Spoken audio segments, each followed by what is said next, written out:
So let's go ahead and throw our first question. I believe this is for Pastor Mike Dairo. All right. Some courts take into consideration the disability of a criminal. Example, schizophrenia, retardation, mental health issues. In light of God's judgment, do they have the same moral responsibility as those who do not have such disabilities? Sir Mike. Joke lang. Taking it, that's a reality po sa kinagagalawan nating mundo. An effect of sin, the fall of sin, is not just the spiritual aspect, but we are both body and soul. So there are effects sa ating health. And there are legitimate reasons, like medical reasons talaga na nangyayari. And I understand the court allows. Ang problema kung minsan ina-abuse, and yung appeal na ginagawa sa konting ganito is an appeal to mental health. I did this because this and that. Pero yes, for example, retardation and ano pa yung isa? Schizophrenia.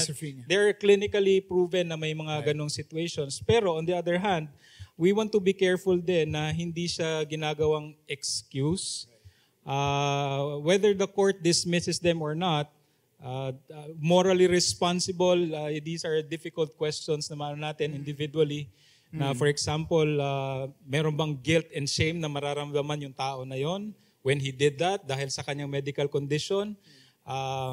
We have to consider that. But if we have opportunities then na magkaroon ng proper dialogue sa mga nakausap natin, then we should do so. Pero yes, there are cases that even courts, they have dismissed yung mga bagay na yon, but unfortunately, ina-abuse yung karamihan. So, clinically, may mga diagnosed na mga medically diagnosed na mga cases that we even leave to medical experts, and we can give an opinion sa bagay na yan, and these are the difficulties that we have to tread sa mga issues na yan.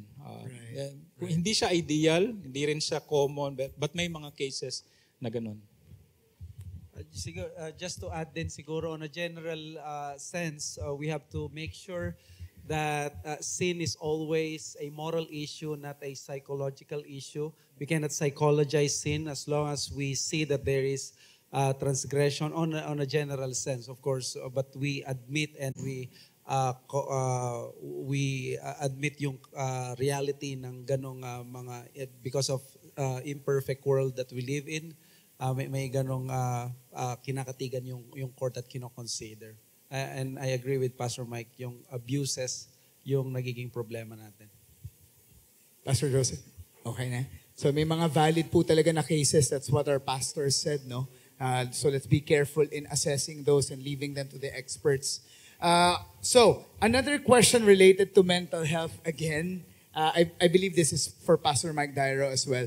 Should we dismiss the suffering and the experience of people who develop mental illness as society labels them, to hold them accountable for their sins? How do you share the gospel or approach people who are sensitive to such things? I'll echo yung sinabi ni Pastor Ramen kanina, when we deal with sinful acts and behaviors, we do not let society determine yung bagay na yon. When we speak of sin, if it's something sinful, it is sin because it goes against God's standards, which is found in His Word. Pero, do we dismiss suffering na naranasan ng isang tao develop of mental illness? We should not be dismissive right away sa mga bagay na yun. Because sabi ko nga, may reality ng mga mental illnesses if it's being addressed properly, not because society labels it. But on the other hand, should they be held accountable sa kanilang kasalanan? Criminally, for example, I think they should be. And they should not appeal to and hide behind an excuse of mental health if there's sin. But there needs to be help as well na mabigyan ng attention kung tunay na may mental health issue yon. And again, the abuses really medyo yun yung nagsisting sa atin minsan. And then that's an opportunity perfect opportunity for the gospel to be shared where we address sin, not because of chemical imbalances or whatever sa ating mga backgrounds and all that. We do not deny yung sickness, but we want to address yung kasalanan that you made a certain choice and you cannot appeal or point to certain circumstances na sa mga bagay. Similar dun sa kanina na binigay. Thank you for striking the balance, Pastor Mike. Pastor Amen, Pastor Joseph, anything you'd like to add? Hello. Meron lang ako naalala, lyrics yata yun ng kanta or isang poem na yung isang babae pumunta daw siya sa doctor to ask why I kicked the cat and blocked my husband's eye. Tapos paglabas niya, sabi niya, I am happy, 'tis the lesson life has taught. Everything I do that's wrong is someone else's fault. So yun yung produkto ng psychologizing everything that it removes our responsibility. So yun.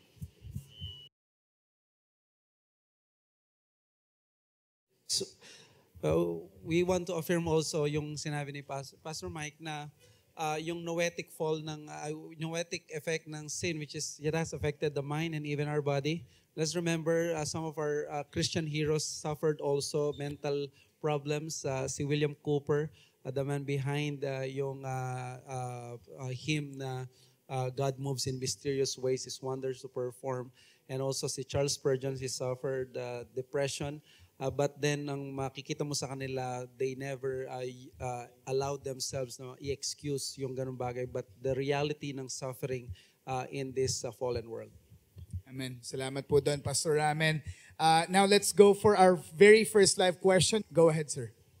Good afternoon po. I'm Ralph from Bulacan and I'm from Sumandig Reformed Christian Church. May question po, particularly po, ito po ay para po kay Pastor Mike Dairo.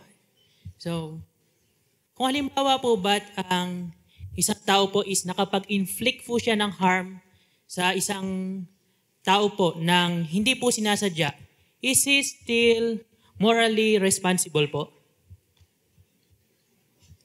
Okay. So parang aksidente nangyari, hindi sinasadya. Yes po.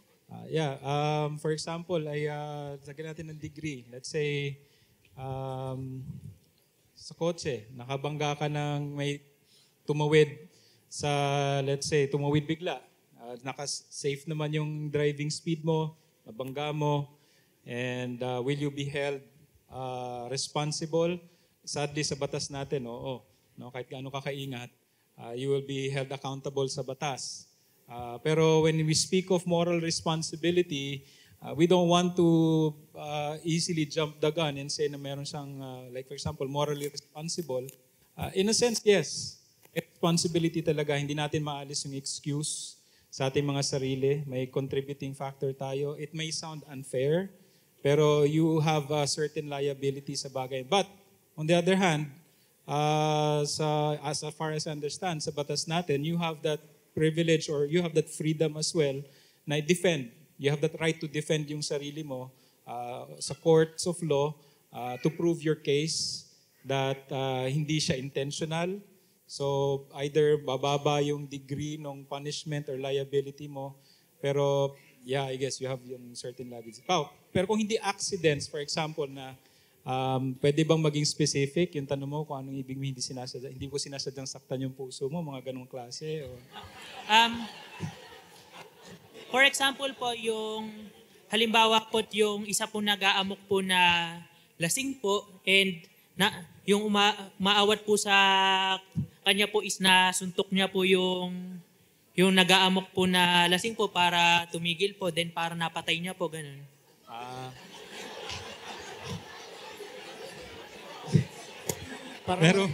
Meron ako nakita dito kanina naka-jacket na law, San Sebastian Law, may nakita ako. Baka pwedeng sagutin yun, no? About criminal liabilities. Pero just to, on the other side then, I think merong connection like for example sa may moral responsibility, may moral obligation na ganito. Na gusto umawat para hindi maka-inflict ng mas malaking damage yung isang uncontrollable na tao, which is yung lasing. Pero unfortunately, sa pag-awat mo, napatay mo siya or ikaw yung naka-inflict ng harm. Mahirap na sagot yun. Just to add siguro, sa Pentateuch, sa 5 books of Moses, na merong provisions doon sa mga iba't ibang mga laws na may mga intentional na nag-i-inflict ng pain, but at the same time, meron din na paano kung hindi mo sinasadya nangyari ito. So may degree ng punishment na inilalagay, but the concept is ang batas ng Diyos ay nire-require tayong lahat na maging responsable sa ating pagkilos. For example, meron doon na pag yung alaga mo nakapunta sa kabilang sa property ng kapwa mo at nakasira siya doon, hindi man ikaw, wala ka mang intention na gano'n, pero may pagbabayad kang gagawin. Sometimes 3-fold, 4-fold nakalagay doon. So doon pinapakita yung basic na principle ng law na ma-appreciate natin dito yung approach ng reform sa law ng Panginoon na tinatawag nilang active motive rule na tinitingnan yung action itself but also the intention. Kaya nga di ba kahit sa law, merong murder na merong pagpaplan na mag-inflict ng pain at patayin. Doon sa homicide, yung homicide na patay mo siya nung nandun na. So merong ganong pagkilala dahil sobrang halaga nung intention na yon.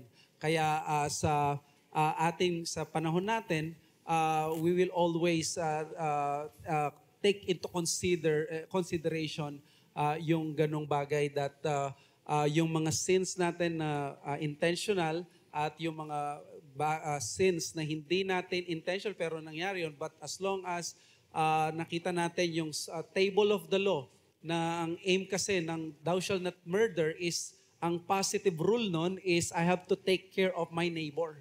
Once that I failed into something na hindi ko na alagaan, yung welfare ng aking neighbor, I have violated yung 6th commandment, which is yung negative niya is thou shalt not kill. Thank you so much, Pastor Ram. And thank you din, bro. I hope they were able to satisfy your curiosity. Thank you. po. Very beneficial Thank you yan. po. Thank you. Let's now go with a Slido question. This is a theological question which I think will be addressed by Pastor Joseph. No, how can we incorporate the principle of probabilities, tossing coins or dice games in God's will and man's will in accordance with the doctrine of God's sovereignty? Corporate. So hindi dinideny, if you affirm God's sovereignty, hindi natin dinideny yung realities ng mga probabilities. Halimbawa, pwede nating pag-isipan na meron talagang mga hypothetical worlds. Kumbaga, hypothetical in the sense na, halimbawa, I could just choose to leave this place, lumabas na ako para hindi na ako mag-entertain ng mga question. And merong mga outcomes na pwede kang makuha doon, like hindi na ako ma-invite ni Pastor Ramin ever. So, pero kung hindi ko yun gagawin and I choose na hindi yun gawin, then yung lahat ng senaryo na dugtong-dugtong na yun will be just a hypothetical world.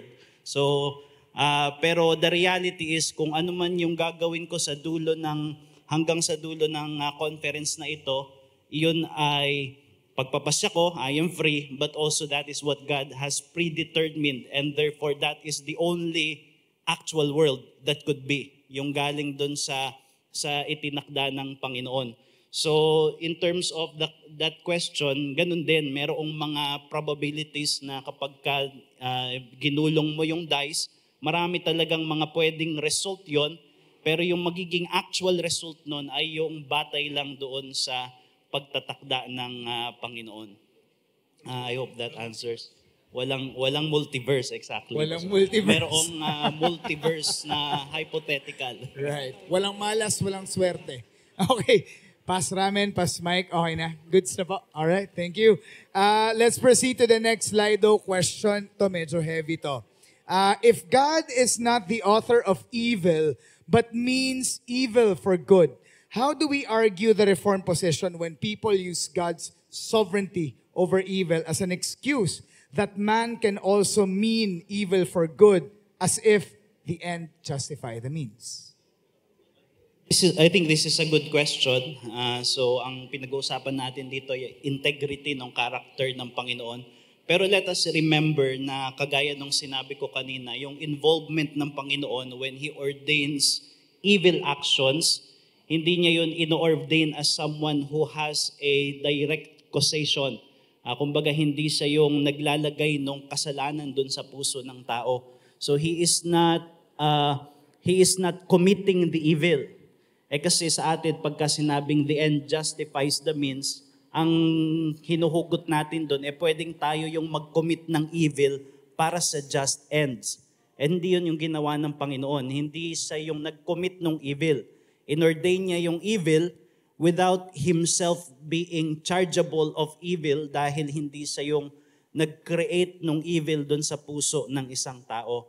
And therefore, hindi applicable yung the end justifies the means in the same na kung paano siya gagamitin ng tao na magkakasala para sa good ends. Thank you, Pastor Joseph. Add ko lang din doon kasi that's in a form, tempting the Lord. And tempting the Lord God sa bagay na yan, as if kung gagawin ko yung sins ganon, then I can do evil and God can easily thwart it. Let's make it more practical. Mag-aasawa na lang ako ng unbeliever, and in the long run, it will turn out good kasi mako-convert. Pag pipray ko na ma-convert siya, or mag-entertain ako ng unbeliever with the intention na maligtas tong taong to. So, hindi natin alam kung ano mangyayari. For me, that's tempting the Lord God. We are not commanded to go about probabilities and all that. We are given a clear instruction ng revealed word ng Diyos for us to obey, and we are to obey just that. Hindi yung pangungunahan natin yung Diyos, especially with evil, with the purpose na God can easily overturn this for good. So let's obey what is clearly revealed sa scriptures and be rejoicing sa kalooban ng Diyos sa bagay. Amen. Another practical charge from Pastor Mark Dairo. Thank you po. Pastor Amen, would you like to add anything or maybe goods na? Okay. Sige po, another live question. Yes, sir. Name, church, and question, please. Thank you. Jonathan De La Cruz po from Grace Binangonan. Isang question lang po, how do we incorporate yung doctrine of free will without abusing Christian liberty? Who wants to answer? Thank you, Jonathan.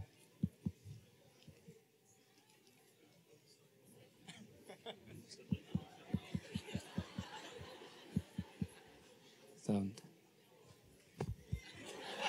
Sinig ko lang kung meron.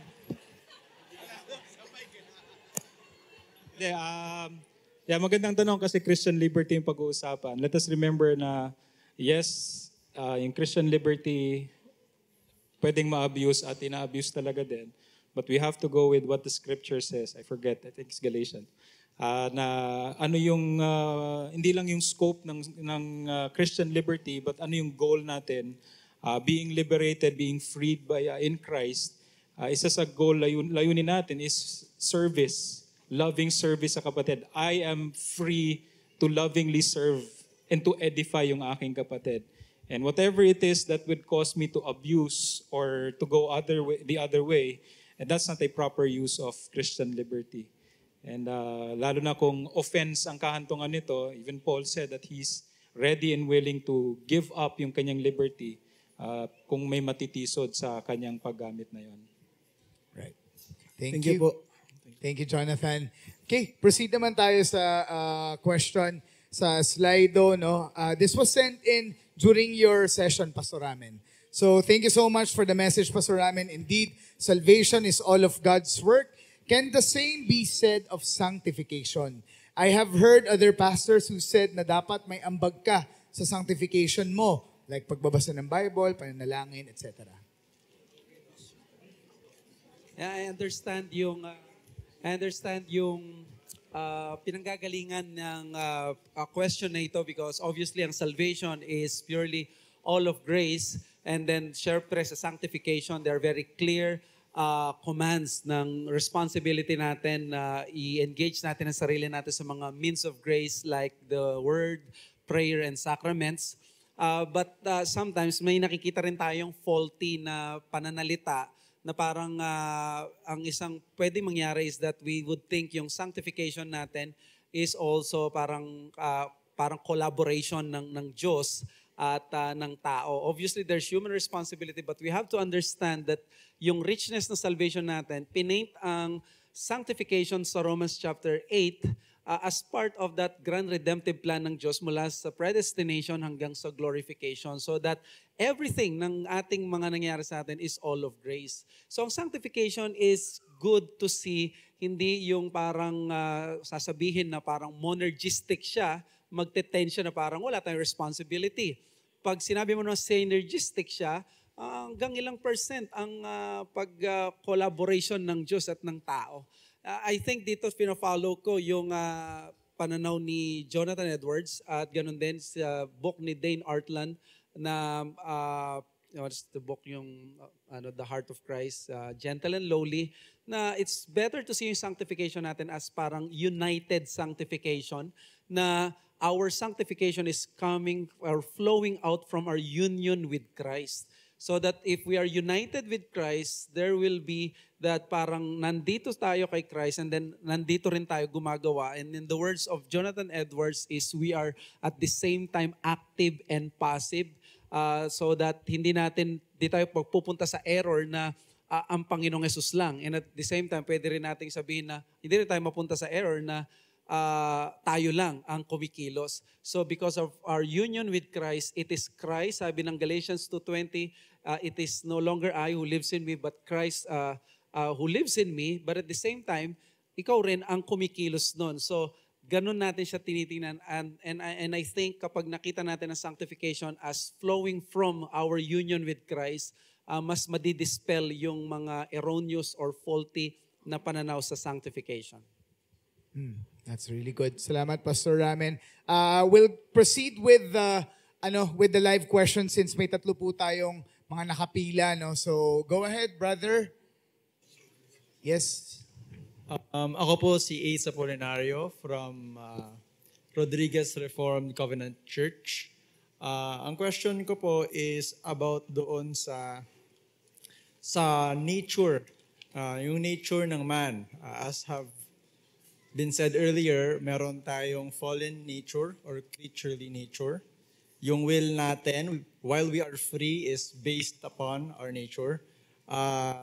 Tanong ko lang po, kasi meron po kasing debate si R.C. Sproul at si Norman Geisler, yung pinakita dyan kanina. Ang question ni Norman Geisler is kung whether responsible ba, may free will ba yung tao. Sagot ni R.C. Sproul, sabi niya, yes, and it is based on your nature. Tinanong ni Norman Geisler, sino yung nagbigay ng nature?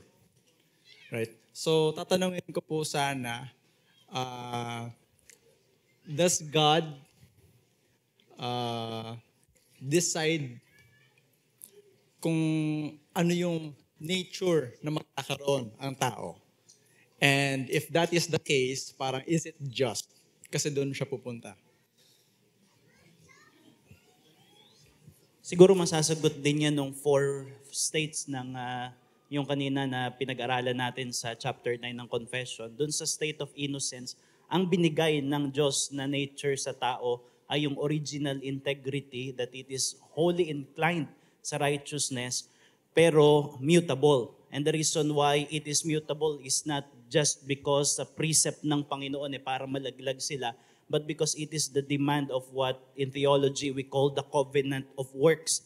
Ibig sabihin sa covenant of works kasi kailangan na yung state of glory ay ma-achieve ni Adam by his obedience. Yung immutable glorified state ay kanyang ma-earn through his obedience na i-confirm sa kanya kapag ka nag-obey siya. Pero hindi yun yung kanyang ginawa, which means yung kanyang, nung pinarusahan ng Diyos ang tao with, nung kanyang ibinaba yung justice, which includes the corruption of nature, iyon ay act of judgment.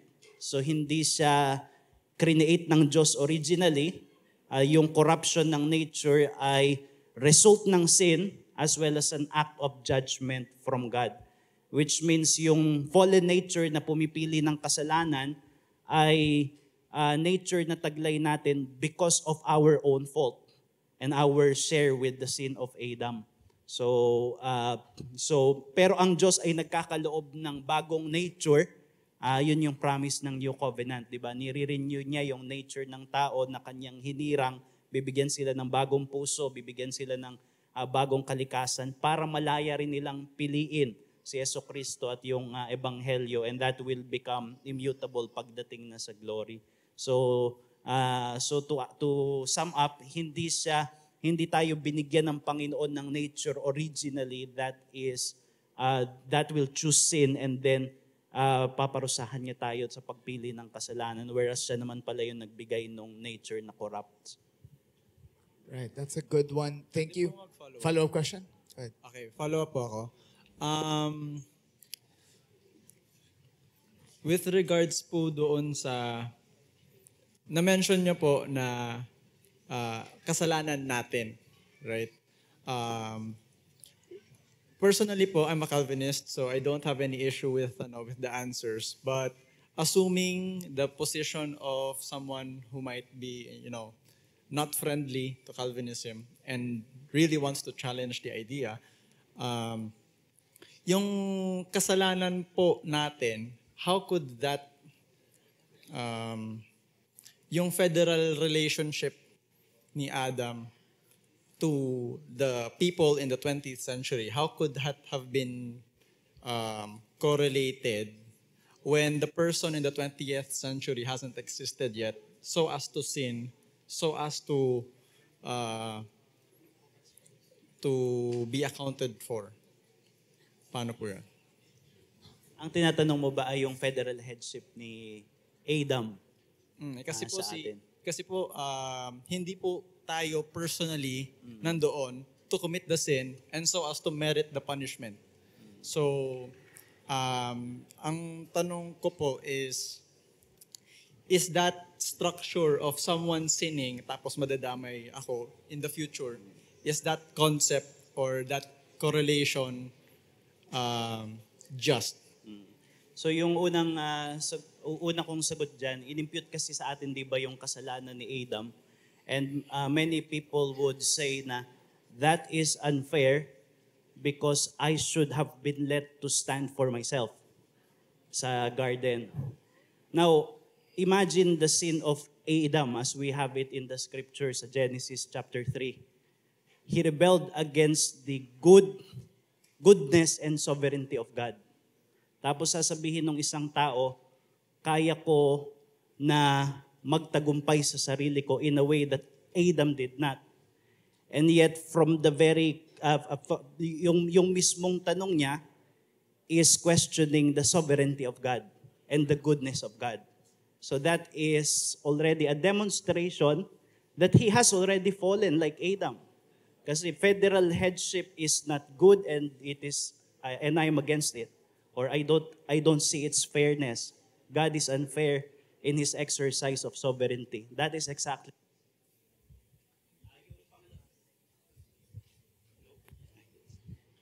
Yung second question ko is, without federal headship, there is no hope of redemption. So ultimately, it is a good sovereign arrangement. Kasi kung we were led to stand by ourselves, then there is no hope for a second Adam imputing his righteousness to us. And then there is no hope for redemption for sinners. Okay, thank you. Thank you to assume din, no, yung pananaw na we can do better than Adam. He is in a perfect environment. He is sinless at that time, positively righteous. And then to think na ikaw, na nandito ka sa galagayan na ito and very sinful yung mundo, parang height ng arrogance actually to even have that thinking that you can do better than Adam. It is one of the merciful things na dinisenyo ng Diyos sa mundong ito. Because sabi ni Thomas Boston sa Romans chapter 5 verses 12 hanggang sa 21, may dalawang tao lang nakausap ang Diyos, the first Adam at second Adam. Kung wala ka doon at ayaw mong iparepresent ka, you're through. The moment that you sin, there's no more salvation. There's no more hope sa iyo. Diretso ka na sa impyerno. But because you are under the federal headship of Adam, Adam was offered eternal life through the proto-evangelium, the first gospel, and that is of course the second Adam.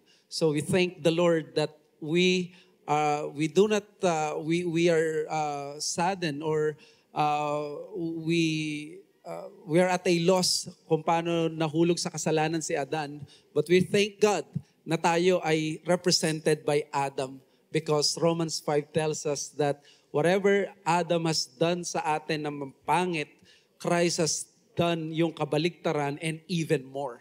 So thank God doon sa arrangement ng Panginoon ng first Adam at second Adam. Amen. Thank you so much for bringing us to that perspective, Pastor Ramen. More questions from our audience, sir? Good afternoon, pastors. Ako po si Andrew Santelices from CRBC. Primarily po yung question ko para sana kay Pastor Ramen, but Pastor Joseph and Pastor Mike can also answer kasi it talks about the bondage of the will. How do we accept people who prior to their Christian conversion are struggling with homosexual sins, but after they have repented and professed the faith, nag-struggle pa rin po sila kahit sa kanilang Christian life, seeing na yun nga, may bondage of the will pa rin nangyayari in their Christian life regarding dito sa peculiar sin na ito po. Thank you, Andrew. Yung sinabi mo na nag-i-struggle pa rin, that's the perfect language ng New Testament sa normal Christian life according sa Romans 7.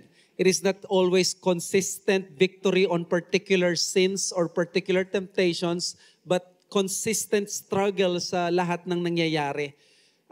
Yun yung katotohanan ng remaining sin sa atin, that we will always struggle on this side of the cross. So therefore, yung nararanasan ng isang tao na galing sa may homosexual tendencies, it's the same thing din.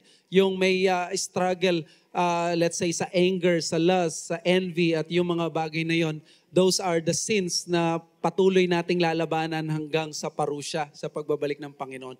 But when you say bondage of the will, yung may bondage pa rin sila, you are using the language ni Martin Luther to speak of the unbeliever. So kung na-convert na siya, he is no longer in bondage. And in Romans chapter 6, it is very clear na we have been freed already sa ating mga kasalanan so that we can serve a new master. So meron siyang language ng old master, at kaya tayo ngayon niligtas, meron na tayo ngayon freedom to serve our master. Napakaganda kasi nito dahil sa Romans 6, dati, anumang gagawin natin, wala tayong fruit ng spiritual fruit. Lahat ng gagawin natin, we are always helpless sa paglaban sa kasalanan because we are slaves of sin.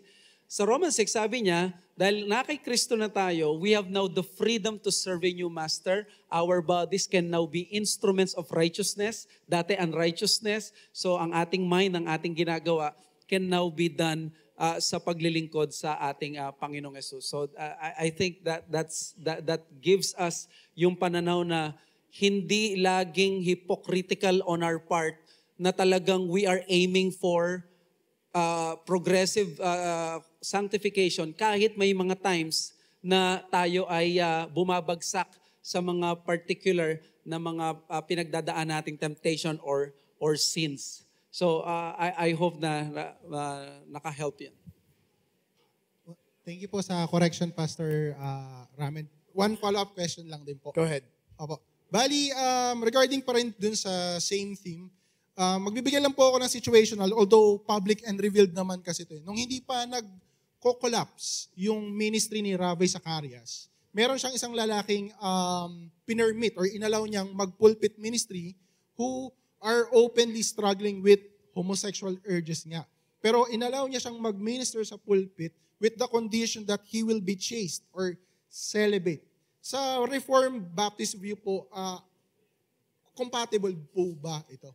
Or what is our take on that decision?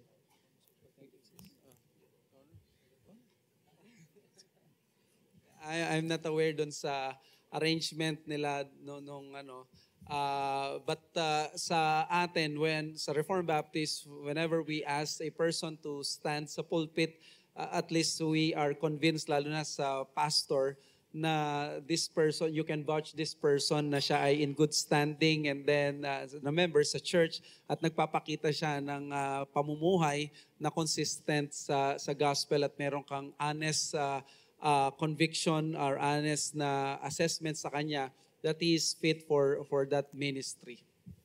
Thank you po. For that question, sir. One more from the audience. I believe we have one who lined up a while ago. Meron ba? Yan, go ahead po. Si Tatay Peter. Tatay Peter. Yes. All good po? All good? Wala po, no? So, check. Isa, okay. Go ahead. Ace po from Olonga po. Tipan ng Biyaya community. Ganito po yung tanong ko. What's the difference between free will of Adam and the free will of the fallen angels? Kasi nagpapasalamat ako sa Panginoon kasi meron pong redemption sa atin pero sa kanila wala. Wow.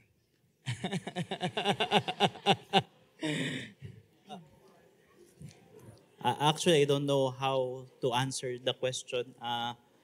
Anong difference ng free will ng angels at saka ng tao ni Adam? I believe that both of them had creaturely will. So ibig sabihin meron silang free agency and free creature sila. Although magkaiba sila na creatures, yung angels saka yung tao, hindi sila identical. And therefore, I'm not sure exactly kung gaano kaiba yung kanilang kalayaan. Pero meron silang free agency as moral creatures. And based sa nangyari, what we know of the angels, we also know that it is mutable, like Adam. Dahil pinili nila yung kasalanan, tapos bumagsak sila. So, in that sense, I see a lot of parallel. Pero I'm not sure if ano yung exactly nagdi-differ sila because angels are not human beings, although parehas na moral creatures but not identical creatures. Siguro yung may dadagdag ko dun sa tanong kanina, yung isang reason why there is no redemption for them is precisely because they do not have that federal arrangement. The angels were standing for themselves. Kaya nung nagkasala sila, they fall and there is no hope of redemption dahil yung structure ng pagiging angel is that there is no angelic race. Ibig sabihin walang solidarity and therefore hindi sila united ng isang federal head.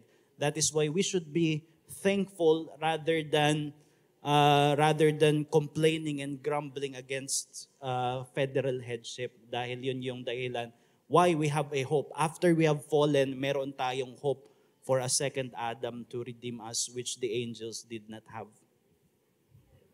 Amen. Possible din ba yung dahil may imago Dei, image of God ang tao?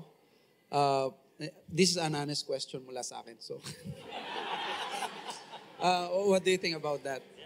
Na yung mga angels, hindi rin sila, maganda yung sagot mo eh. So, hindi sila created after the image of God. That's why there's no redemption. Ngayon natutunan ko yan kay Pastor Ramin. Kaya. Hindi ko alam kasi ang sagot talaga. It's just an honest question. Baka makalimutan ko. But if someone could give us yung additional information or answer to that, of course, we welcome. Yeah, thanks. Nice. Thank you so much. May mini conference na naganap doon. Something that the angels might be envious about no, sa ating mga tao.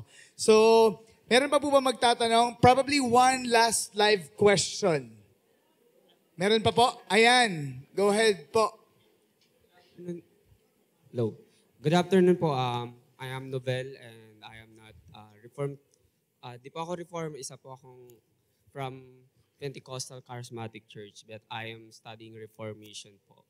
And yun, good afternoon po sa bawat isa. And ang tanong ko po is, kanina po na pag-usapan po natin yung first cause and second cause. If God is the first cause na na-harden po yung heart ng Paroas, then the second cause is yung willingly na talaga makasalanan ng tao.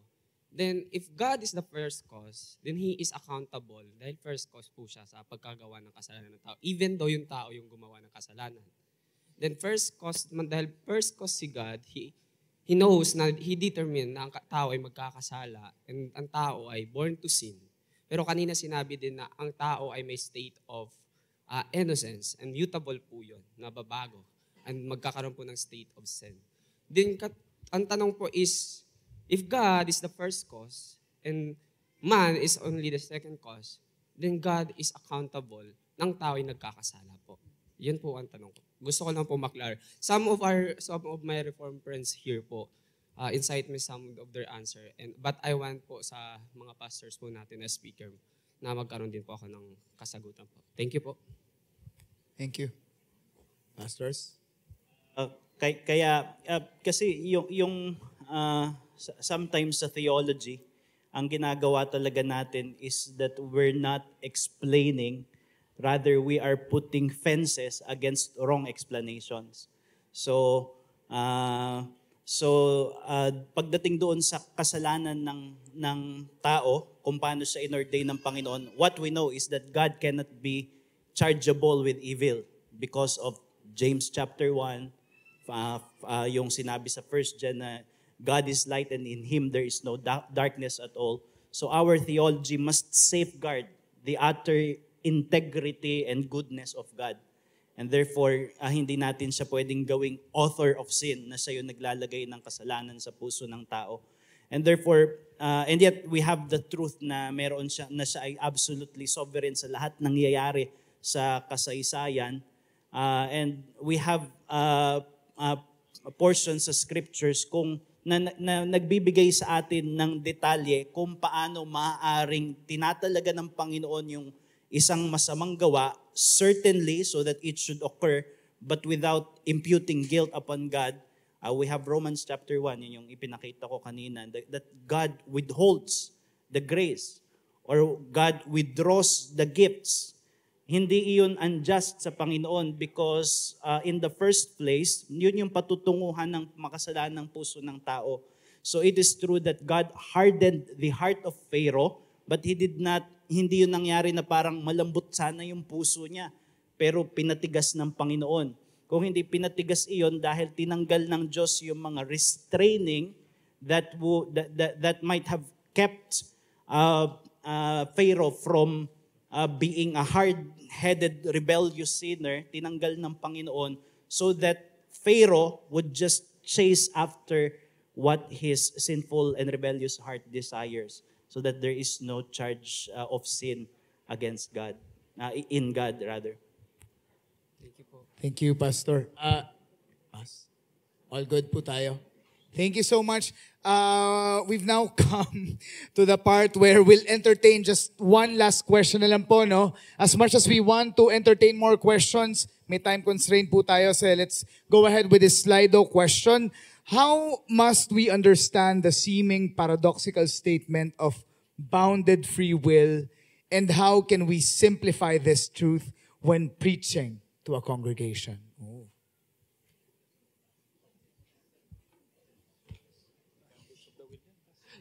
Siguro, tatlo na po kayong sumagot. Yes, di ba ang nagiging problem kasi natin, we are already in a situation where we are using yung mga terms na hundreds of years na ginagamit. And the best way for us is naging theological hook word na sila to explain a lot of things. So, ang gagawin natin ngayon para sa generation natin is, of course, we continue to use them and just explain kung anong ibig nilang sabihin, because if we will try to use mga novel words at mga bagong words, yun yung isang dahilan ng 1689 na Confessions, bakit almost kinopya daw yung Westminster. It's because they do not want to commit the mistakes na magbabago sila ng mga wordings. Pagdating sa mga theological issues, we should be careful sa mga ginagamit natin terminologies. Kaya yung free will, patuloy natin siyang ginagamit. And then, ine-explain na lang natin that this free will doesn't mean na yung free yung tao na gumawa at magdesisyon sa kanyang sarili ayon sa even against sa kanyang nature. We just explain it na may nasa under siya ng bondage ng sin ang will na ito, pero imbes na kaya nga kay Luther, the bondage of the will. Hindi niya ginamit din yung free will, ayaw din niya personally, pero later on ginamit pa rin. At even yung mga confessions natin, the Westminster Confession of Faith ng 1640s, the Savoy ng 1658, ang 1689, na 1677 na Baptist Confession, they all have a chapter on free will, which means ginamit nila yung word na yon. So, pero inexplain na lang nila that this will, bagamat ginagamit namin siya, sinatawag namin siyang free will, it is a will that is fettered, that is under sin. Kaya you always remember Pastor Noel sa ganitong mga situation, sabi niya, that is the reason why you have pastors. Pastors should explain these things sa kanilang mga people para hindi tayo mapupunta doon sa difficult part na we always have to create other words para sa mga thousands of years na teachings ng Scripture. So we continue to use the grammar of the church, the grammar of the historical church, and then we make sure na naka-align yung understanding natin doon. And I think that's the better path ahead whenever we encounter these historical words. Right. Biblical precedent din doon, Pastor Ramen, anong sinabi ni Paul kay Timothy, that follow the pattern of sound words na nirelay sa kanya. Ibig sabihin, meron tayong grammar ng orthodoxy and evangelicalism na naipamana sa atin, and we would be careless just to throw them away dahil kailangan ng mga qualifications. Kaya mahalaga na patuloy nating gamitin yung mga lengguwahe na naipamana na sa atin, na meron ng mga laman na makikita natin sa mga dokumento kagaya ng kapahayagan ng mga pananampalataya, rather than inventing something new na wala pang kasaysayan yung mga salita na yon, and therefore prone sa errors and extremes and confusion. In addition din, like yung sinabi ni Pastor Joseph, is that yung danger nung trying to become novel just for the sake of being relevant. And yung danger doon is yung winar ni Paul kay Timothy, that we have to be careful because, especially in the last days, where people, he was talking about people inside the church, he was addressing the church, they would rather have preachers who would scratch their itching ears. So ayaw namin yung lingwahe na to, medyo offensive, medyo hindi namin intindihan. So what the pastor, the temptation is, try to be novel, try to be lazy. Let's reinvent yung word na yon, na instead na mas magiging clear from scriptures, which is already in scriptures na, we try to do that. And that's dangerous. As a point of view ng mga pastors or preachers, we stick with, like yung mga sinabi ng mga pastor natin, with such. And let's do the work of laboring. Huwag tayong maging tamad, tayong mga preachers. And we do so with dependence sa Diyos, na yung clarity na sinasabi natin. And we teach our people na hindi rin maging tamad when it comes to listening and understanding yung mga doctrines. Right. Thank you so much, mga pastors. We continue to use those terminologies and align them with the truth. Thank you so much. Palakpakan naman po natin ang ating mga pastors for their labor.